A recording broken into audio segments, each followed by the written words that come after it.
आज इस वीडियो में हम बात करेंगे कि गरम मसालेदार ग़िज़ाएं खाने से क्या हमल ज़ाया हो सकता है, इसमें कितनी सच्चाई है।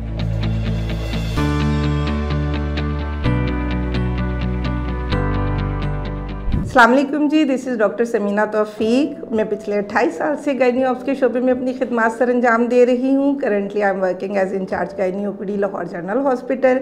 इसके साथ साथ खैरुल बशर जौहर टाउन में इवनिंग में अवेलेबल होती हूँ। आज हम बात कर रहे हैं एक मिसकॉन्सेप्शन या दूसरे लफ्ज़ों में कह लें कि एक मिथ के बारे में कि जैसे ही ख़वातीन में हमल होता है तो कुछ ख़वातीन, घरेलू, बुज़ुर्ग या इर्द गिर्द के लोग उन्हें कहना शुरू कर देते हैं कि ये चीज़ गर्म है, ये चीज़ ठंडी है, या तेज़ मसाले वाली चीज़ें आप ना खाएं, इससे हमल ज़ाया हो जाएगा। अच्छा, ये सब मिसकॉन्सेप्शन है और मिथ्स हैं। साइंटिफिकली तो इसमें कोई सच्चाई नहीं है, लेकिन मैं आपको इसके बारे में प्रोसेस एक समझा दूँ कि मसाले वाले खाने से क्या हो सकता है। हमल के पहले 3 महीनों में के पहले 3 महीनों में ह्यूमन गोनाडोट्रोपिन हार्मोन बढ़ रहा होता है, जिसकी वजह से उल्टी मतली की कैफियत होती है, खाना हजम नहीं होता और तबीयत में नकाहत होती है। इस सूरत में आपको कुछ लोगों में क्रेविंग होती है मीठे की, कुछ में नमकीन की, कुछ लोग कहते हैं हमें बहुत ज़्यादा मसाले या गर्म चीज़ें खानी है।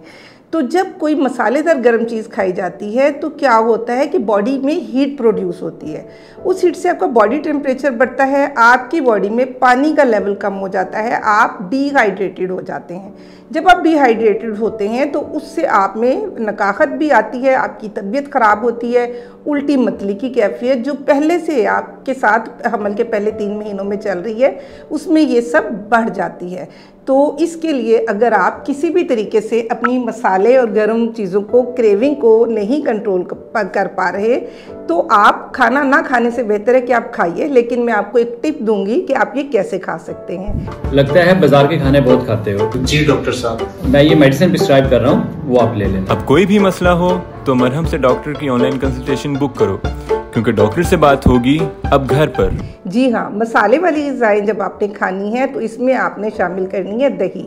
जो भी आपने सालन लिया है या कोई चीज़ ली है उसमें एक पोर्शन आप योगर्ट का, दही का ऐड कर लीजिए। इससे आपकी एसिडिटी भी कम हो जाएगी, आपका हार्ट बर्न, तेज़ाबियत, मैदे की जलन कम हो जाएगी। एक और मैसेज आपके लिए है कि खाना खाने के 4 से 5 घंटे के बाद आप पर लाजिम कर दिया गया है कि आप 1 लीटर पानी ज़रूर पिएं। किस लिए? ताकि आपका हाइड्रेशन स्टेटस नॉर्मल रहे, आपके अंदर पानी की कमी ना हो और पसीना आने से, हीट प्रोड्यूस होने से, आपके पानी और नमकियात की कमी से आप में इलेक्ट्रोलाइट इम्बैलेंस ना हो। खाइए, अच्छा खाइए, सेहतमंद ग़िज़ा, अच्छी ग़िज़ा और अपना बहुत ख्याल रखिएगा। फ़ी अमान अल्लाह।